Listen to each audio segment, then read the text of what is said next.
datos y más datos.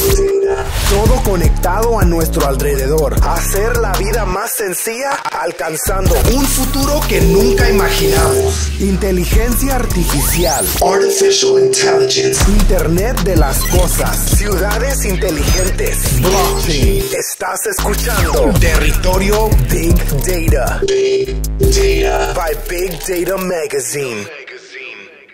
Bienvenidos a una nueva cita con nuestro podcast Territorio Big Data. En esta ocasión nos acompaña uno de los responsables de las novedades en inteligencia artificial de uno de los principales bancos. Se trata de Francisco Maturana, CEO de BBVA AI Factory. Bienvenido, Francisco. Muchas gracias, José Luis. Todo el mundo me llama Curro, por si quieres. Pues te llamaremos Curro. Tú siéntete como en casa y ábrete, cuéntanos lo que piensas. Y para empezar, para que te conozca un poco mejor nuestra audiencia, cuéntanos cuál ha sido el proceso profesional que te ha llevado hasta el lugar que ocupas hoy. Pues es largo. Bueno, pues allá por el 99 fue cuando yo empecé profesionalmente. Estaba estudiando informática en la facultad. Unos amigos, yo soy de Cartagena, unos amigos habían llegado a Madrid unos meses antes y todos estaban trabajando, todos también relacionados con la técnica. Pensad que en ese momento estábamos inmersos en la burbuja de las .com. Muchas empresas necesitaban personal técnico. La experiencia en aquel momento no era un grado, puesto que no había, y las empresas formaban. Vi la oportunidad y nada, me vine a Madrid y empecé a trabajar en Indra. Proyectos, bueno, pues inicialmente era, pues eso, un aprendiz, ¿no? Como se suele decir. Y estuve 6 años, aprendí muchísimo, participamos en proyectos muy interesantes en industrias como la financiera, real estate, seguros, transporte y tráfico, utilities, y lo cierto es que, joder, pues 6 años más tarde, cuando yo salgo de Indra, me consideraba un buen programador de Java en aquel momento. Sobre todo me había especializado en soluciones y en arquitecturas cliente-servidor. Hoy en día sería un full stack. Y nada, salgo de Indra para montar una empresa junto con un socio que había sido cliente previamente en Indra, del mundo del real estate, Juanjo Divasón. Y en 2005 pues montamos Madiba. Teníamos incertidumbres, teníamos ganas de emprender y de hacer cosas distintas. Y conocíamos el mundo del real estate, él venía de ese mundo. Yo había trabajado en proyectos tecnológicos dentro de ese mundo. Y creamos una solución de comercialización de promociones online en formato software as a service. Y pues llegamos a tener 200 promociones y más de 15.000 viviendas en gestión. Fue una época muy, muy, muy, muy bonita, donde también te das cuenta de que fuera de una gran compañía hace frío y hay que tomar decisiones. Y bueno, pues es una época muy bonita, pero también muy intensa, donde hay mucho desgaste personal, profesional, pero que al final el objetivo merece la pena y para mí es uno de los mejores años de mi carrera, aparte de los que están por venir. Y nada, pues ahí éramos 2 socios, prácticamente no teníamos casi gastos, pero Juanjo empezó a levantar la mano en un momento determinado analizando los informes, digamos, consolidados de ventas. Y algo que no terminaba de cuadrar, ¿no? O sea, habíamos pasado unos años buenísimos, estábamos en todo el boom y empezamos a ver que las proyecciones las tendencias empezaban a cambiar, ¿no? Y en aquel momento tuvimos la suerte de no enamorarnos de la criatura y virar, ¿no? Y iniciar una nueva aventura. Constituimos otra sociedad, se llama Madiba Soluciones, en la cual ya se incorporaron 2 socios, Fernando y Paco. Y nuestro objetivo ahí ya no era focalizado en una única industria, era muy similar, pero multiindustria. En vez de crear una solución de comercialización para promociones, era crear productos de datos multiindustria. Informaciones que pueden ser utilizadas tanto en seguros como en financieras, en procesos hipotecarios, etcétera, ¿no?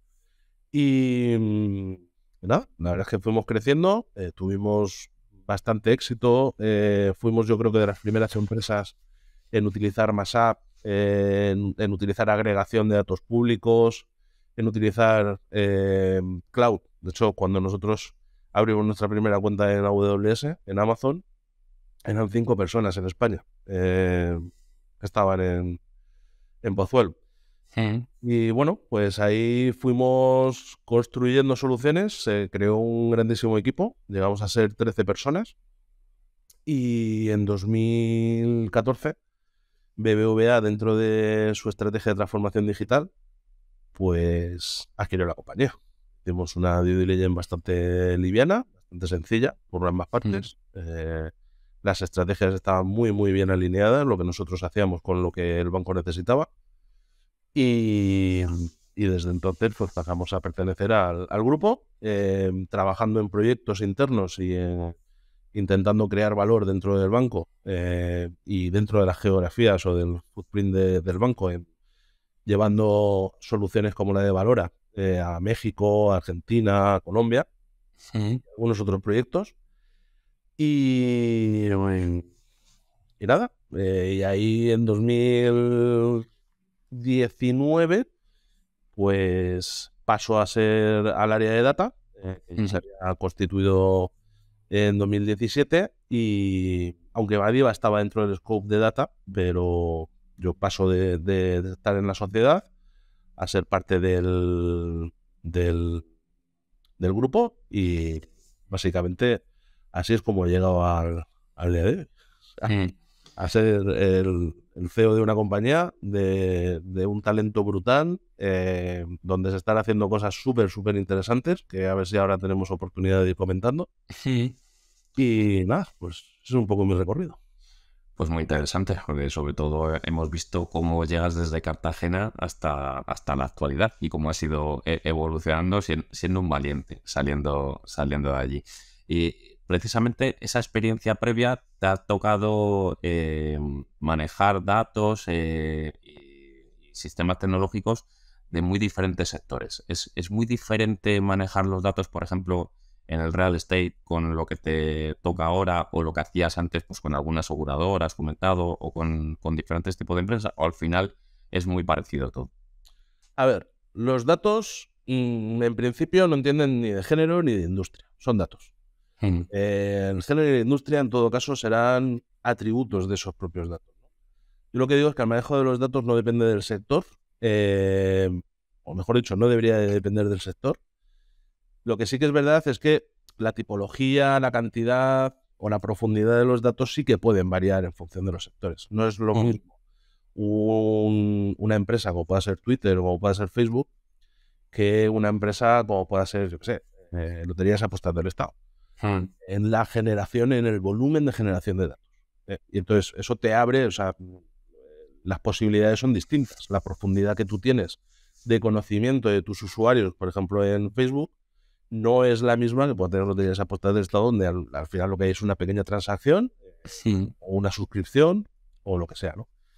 Lo que sí que está claro es que cualquier empresa que tenga interacción directa con el cliente o con el usuario, da igual de qué industria sea, tienen que tener muy en cuenta que el mundo de los datos es un habilitador a cambiar el paradigma de cómo se relacionan las empresas con sus clientes o con sus usuarios. Y que hay que tener, hay que estar activo, hay que ver cómo las empresas se actualizan, o muchas de ellas ya lo están, otras están en proceso de hacerlo y hay otras pues que no quedará más remedio que adaptarse a la nueva realidad, ¿no?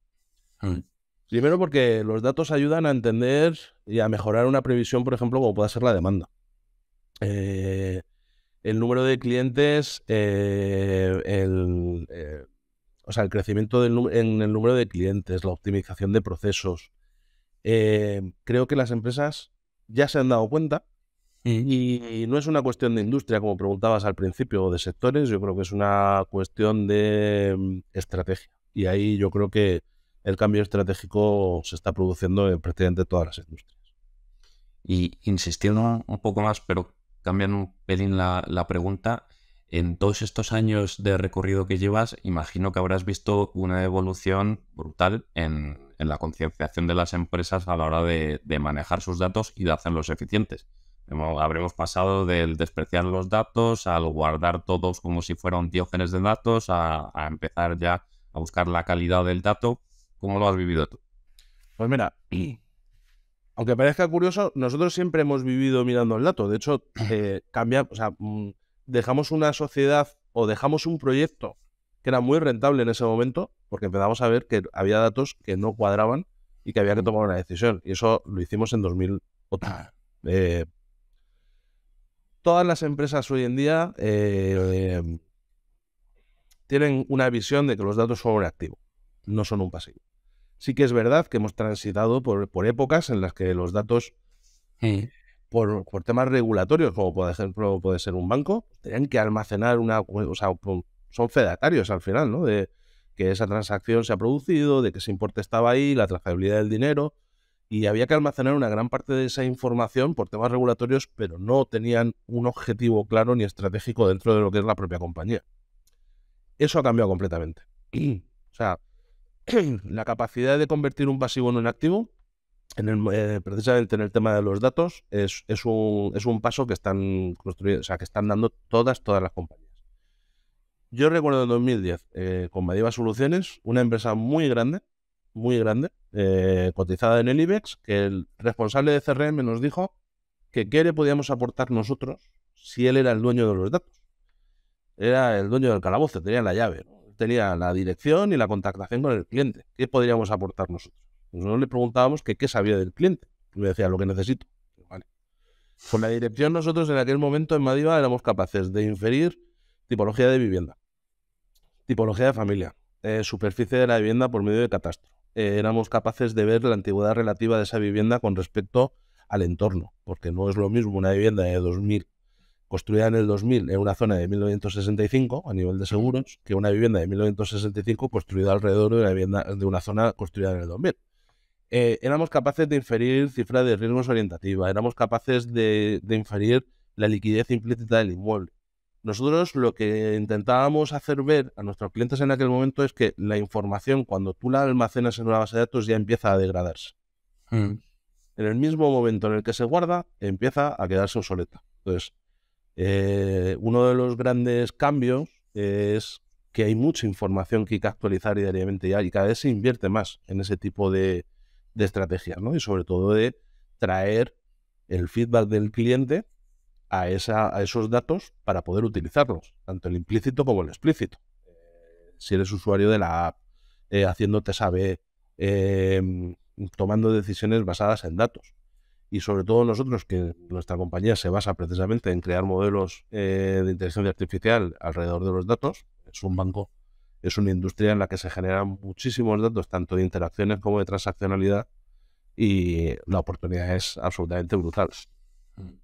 Y en vuestra empresa, ¿qué importancia tiene la figura del responsable de datos? No sé si reporta directamente a la más alta dirección, si está en una capa de dirección media. ¿Se les tiene en cuenta? A ver, se le tiene en cuenta, por supuesto. Y de hecho está al más alto nivel, a nivel directivo. El CDO de la compañía. Lo primero es que BBVA creo que fue una de las primeras compañías en establecer un responsable global de datos, un Head of Data o CDO, en 2017. Esto ya lo que te está indicando es la relevancia a nivel estratégica que tiene el mundo de los datos en el grupo. En BBVA este CDO o este Head of Data es Ricardo Martín Manjón. Él tiene una dependencia directa con el presidente. O sea, no sé si lo sabéis, pero la estructura jerárquica de BBVA tiene dos grandes cabezas, que son presidencia y consejero delegado, y hay una serie de áreas globales, como puede ser ingeniería y data, que dependen de presidencia, y hay otras áreas, como puede ser clients, que dependen de consejero delegado, de ONUR. Y en el caso de Ricardo, depende directamente de Carlos Torres, presidente del grupo. Forma parte del leadership del grupo, o sea, del equipo directivo, y es compañero de los responsables globales de las áreas y de los country managers. Entonces, creo que a nivel de organizativo tiene una importancia muy importante.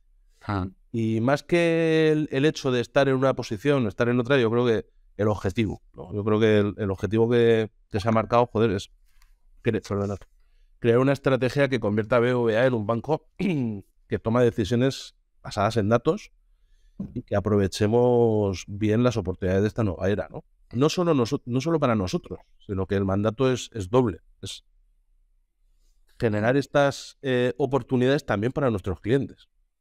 Y la verdad es que es una tarea apasionante que conlleva muchos retos en ámbitos tan dispares como tecnológicos, gobierno del dato, seguridad, pero es una figura crítica, importante, estratégica y que yo creo que cada día va a ser más repetido, digamos, la estructura que se ha hecho en BBVA en otras grandes compañías.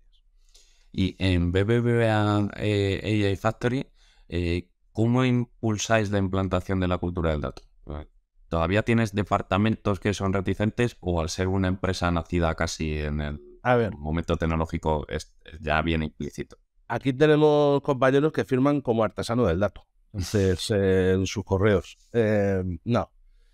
Nosotros no somos un ejemplo que esté en la media. O sea, BBVA AI Factory es un centro de excelencia dentro de BBVA. Somos 180 profesionales más o menos especializados en temas tan dispares como puede ser la inteligencia artificial, la ciencia de datos, el machine learning, data hub, arquitectura. Y digamos que AI Factory ha nacido de esa cultura del dato y la lleva en el ADN. O sea, es que es nuestra esencia. No es algo impostado o que haya que convencer. Es cierto que en BBVA ha ampliado, digamos, como grupo holding, sí que se están llevando pues esta cultura del dato a todas sus áreas y ahí se están impulsando pues desde hace ya varios años iniciativas, tanto de formativas como la creación de equipos, se están impulsando iniciativas donde se definen productos y estrategias para ayudar a que esta cultura del dato vaya permeando a toda la organización, pero nosotros en BBVA Factory no somos un ejemplo. De hecho, sois un buen ejemplo. Somos un buen ejemplo. Debería ser. Yo creo que... Y eso es así por concentración, o sea, por concentración de talento y de foco de la compañía. No hemos tenido que impulsar de verdad ninguna medida. Es más, igual son las personas las que nos empujan a nosotros, a los responsables, a conseguir cada vez un mayor espacio de experimentación y mejoras constantes en cuanto a la capacidad tecnológica que hay alrededor de los datos. Que eso sí que es verdad que cada día aumenta el volumen de datos, aumenta la tipología de los datos, pero también aumentan las capacidades existentes y son nuestras propias personas las que nos empujan a nosotros a decir, oye, vamos, venga, hay que dar otro pasito, Y la verdad es que nada, no somos un ejemplo para situarnos en la media de ninguna industria, así que... Y Curro, ¿qué proyectos a medio y largo plazo tenéis para el aprovechamiento de los datos que obtenéis en BBVA AI Factory? A ver, nosotros como sociedad 100% BBVA, lo que tenemos muy bien aterrizado es cuál es nuestro foco, ¿no? El foco de expertise lo tenemos muy claro, pero el foco, digamos, productivo, nos hemos alineado, como no puede ser de otra manera, con las líneas estratégicas del banco. Entonces, hay un portfolio en el cual hay una serie de líneas estratégicas sobre las que nosotros estamos trabajando con distintos programas, principalmente por foco en temas relacionados con la salud financiera de los clientes, en el modelo de relación de los clientes con la entidad y viceversa, en el crecimiento de clientes y en mercados abiertos y en riesgos, ¿no? Digamos, son como los 4 grandes focos. Luego hay otra serie de programas, digamos, más transformacionales, en los que se están repensando formas más clásicas de relación, pero que son proyectos a más largo plazo.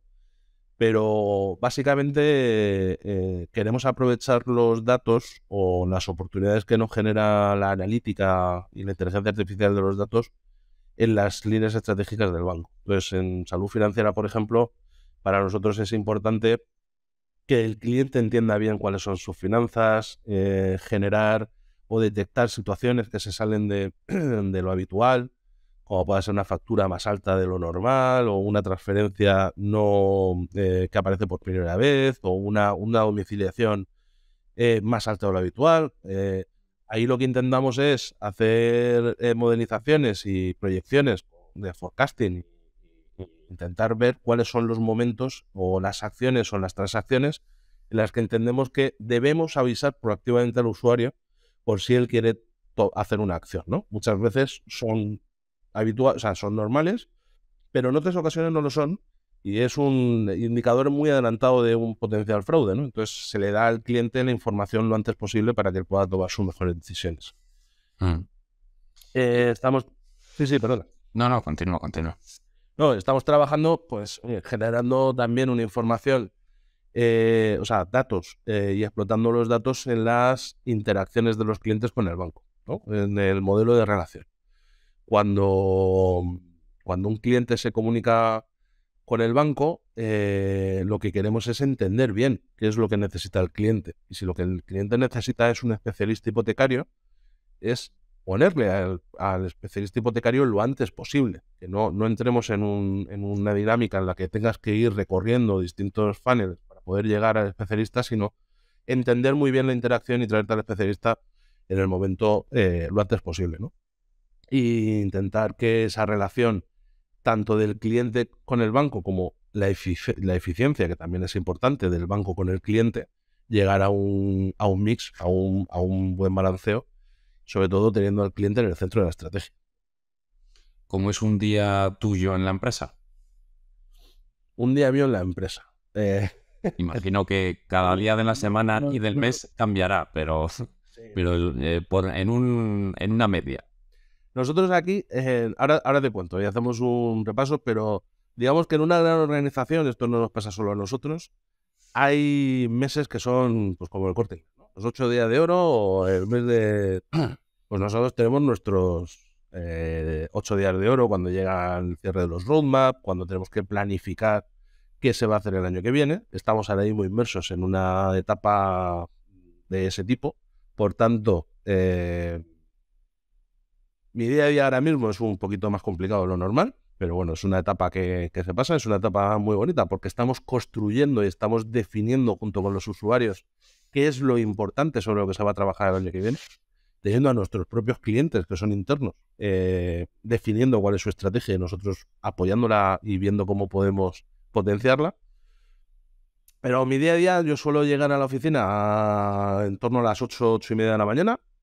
Me pongo un café, me siento en el ordenador. Esa es la primera media hora que normalmente no tengo reuniones. Luego la agenda empieza a complicarse y yo creo que lo más importante de mi día a día es que estoy acompañado de un equipazo, pero con mayúsculas. O sea, no es por tirarte el pisto, ¿no? Y decir, oye, bueno, es que la gente... Es que es un equipazo. Desde talento y cultura, ingeniería, finanzas, los responsables de los chapters, tanto de ciencia de datos como de arquitectura. O sea, es un equipo que te ayuda o sea, que te va llevando en volandas, ¿no? Entonces, y que se puede delegar mucho.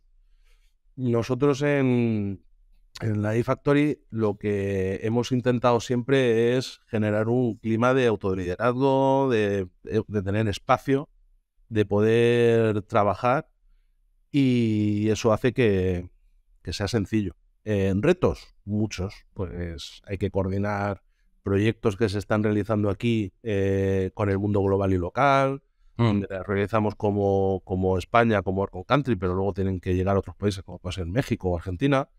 Eso lleva una complejidad. Hace un mes hicimos un upside basado en valores, donde creíamos que no solo es importante hacer cosas chulas, hacer cosas apasionantes, porque aquí hay el nivel de pasión que hay por lo que se hace muy alto. También queríamos estar seguros de que el cómo lo hacíamos compartíamos esos valores, ¿no? Y la verdad es que estuvimos 2 días trabajando única y exclusivamente sobre ese tema, y salimos de allí con un espíritu renovado, ¿no? Porque a veces hay que poner encima de la mesa que es si coincidimos o no en cómo se hacen las cosas. Muchas reuniones, seguimientos, estrategias. No sé, eso es un poco el día a día. No, mucho, más que un poco. Y uno de los principales problemas del sector es conseguir talento y luego retenerlo. ¿Cómo te ves tú ahí? ¿Encuentras gente? ¿La encuentras y la consigues mantener? ¿O hay mucha movilidad? A ver, cuando me preguntaste que cómo he llegado hasta aquí, te dije que yo empecé a trabajar en Indra en el 99, en mitad de un boom, que era el de las .com. Que ahora mismo estamos en mitad de un boom, que es el de los datos. Entonces, vivimos una época muy complicada. Porque todo lo que es el mundo relacionado con la inteligencia artificial, la ciencia de datos, los ingenieros de Machine Learning, pues hay poca oferta. Muchas empresas, hablábamos antes de, oye, las industrias, y yo decía, las industrias están las que se han dado cuenta, las que se están dando cuenta o las que se darán cuenta de la importancia del uso de los datos. Pues vivíamos razonablemente bien las que nos habíamos dado cuenta, pero ahora han entrado en el sector, o sea, a buscar perfiles especialistas, las que se están dando cuenta, y eso ya estresa mucho el sector. Y cuando entre el tercer grupo, pues lo estresará más. Yo creo que... O igual entra tarde y ya no tiene solución. O ya no... sí, puedes. Pero no, o sea, no es fácil la gestión del talento. Para nosotros es probablemente uno de los elementos, junto con la sincronización de los portfolios y de la estrategia, más importantes de toda la compañía. Consideramos a los compañeros como estratégicos, porque tenemos una cultura de empresa que intentamos que sea emprendedora. Aumentamos mucho la excelencia, el autoliderazgo.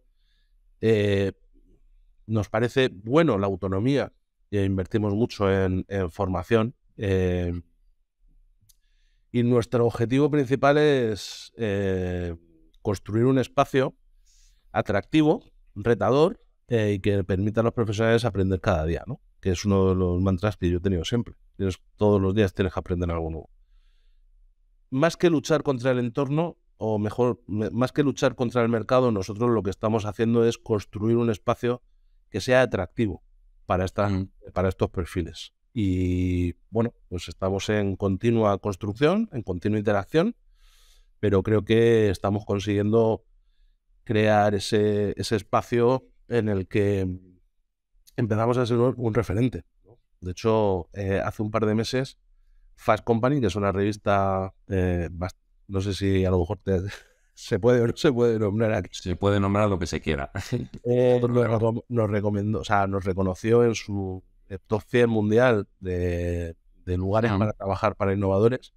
Se incluyó en el top 100 mundial en la posición 40.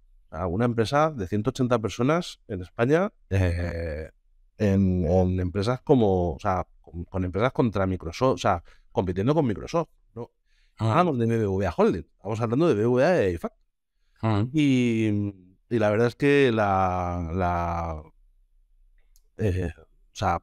distinciones de este tipo, pues yo creo que nos alientan a entender que lo que estamos haciendo lo estamos haciendo bien. Y otra cosa, dentro de este top 100 nos recomendaron como la número 1 del mundo en su grupo de empresas pequeñas, con lo cual tenemos una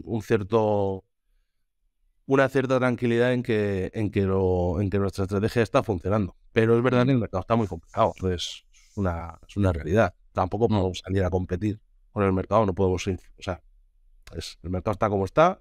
Nosotros tenemos nuestra propuesta de valor y aprovecho para decir que si hay alguien que le gusta el mundo de los datos, es científico de datos, es ingeniero en datos, pues que nuestras puertas siempre están abiertas y que nuestra cuenta de Twitter o nuestra web, pues si quiere mandar su presentación, nosotros encantados.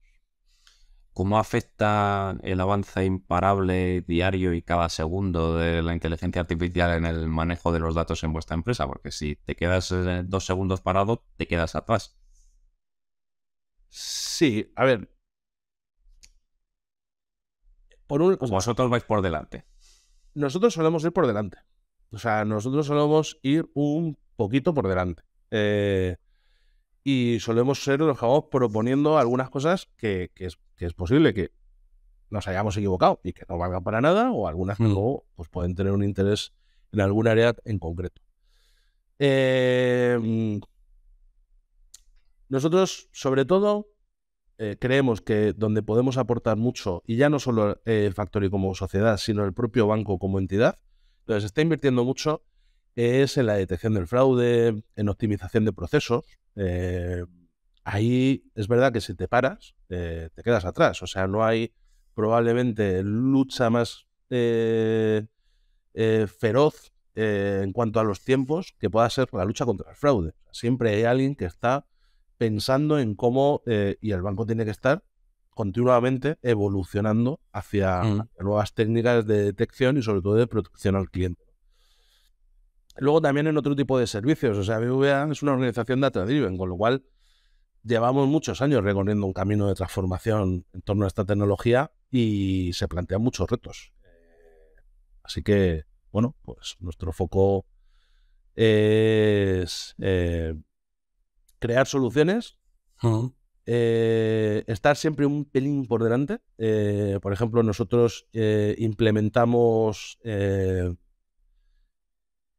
o sea, más que implementar, sí, hemos implementado algunos procesos, algunas técnicas que ayuden a la generación de modelos robustos y sobre todo que tengan en cuenta la equidad y que sean interpretables. O sea, el mundo del fairness es muy importante porque hacer un modelo que no tenga en cuenta la equidad puede ser muy peligroso también. Entonces, para nosotros dentro de ese mundo de la excelencia hemos creado desde hace algunos años, por ejemplo, hemos puesto en marcha procesos de revisión de modelos inspirados en revisiones científicas por pares. ¿Qué quiere decir esto? Equipos que no han estado involucrados en el desarrollo del modelo revisan los datos de entrada y los posibles sesgos que pueda tener el modelo antes de llevarlo a producción. O sea, en este sentido, lo que tú me decías de si nos quedamos parados 2 segundos, nos quedamos atrás, es mucho más... o sea, nosotros nos exigimos a nosotros mucho más de lo que el regulador, por ejemplo, está exigiendo. Que sí que es verdad que está exigiendo técnicas de fairness, equidad, etcétera. Pero nosotros estamos implementándolo a nivel de procedimiento interno antes de que nada vea la luz, ¿no? Entonces, y tener la seguridad de que varios equipos han revisado que lo que estamos haciendo tenga el sentido que se espera que haga, ¿no? Y bueno, pues ahí estamos luchando por la excelencia. Y ya, última pregunta, para concluir, que se la hago a todos los que pasáis por aquí, por territorio Big Data. ¿Crees que el gobierno del dato debe ser una dictadura o una democracia? Es que os define muy bien. A ver, el gobierno del dato no debería ser ni una dictadura ni una democracia. Debería ser una estrategia bien definida y debería de ser parte de la solución de los problemas que a veces se tienen precisamente en esta industria. Utilizar datos obsoletos es muy peligroso. Utilizar datos mal interpretados es muy peligroso. Utilizar datos personalizados es muy peligroso. El gobierno del dato es, si nos creemos que el dato es un paradigma estratégico para la nueva economía y para la manera de funcionar de las futuras empresas, como hemos dicho durante la charla, creo que es fundamental que exista un ente que se encargue de disponibilizar los datos con la frescura adecuada, con la interpretabilidad adecuada, sabiendo qué es lo que significa cada dato. Si no, se nos podría dar casos de que cada uno entienda una cosa distinta. O sea, ahí a veces los datos pueden ser muy subjetivos, porque depende de cómo se interpreta. Pero un dato en un proceso, con un criterio experto, ya no son tan subjetivos. Ya tienen un fin en sí mismo. Y eso es lo que yo creo que todo el mundo de gobierno debería de, o es lo que, por ejemplo, en BBVA se está haciendo, consolidar de una forma para que todas las áreas puedan utilizar los datos de una forma muy unificada, ¿no? Pues nada, Curro, ha sido un placer escucharte. Pues nada, igualmente. Muchas gracias por invitarme. Nada, muchas veces y ojalá nos veamos pronto.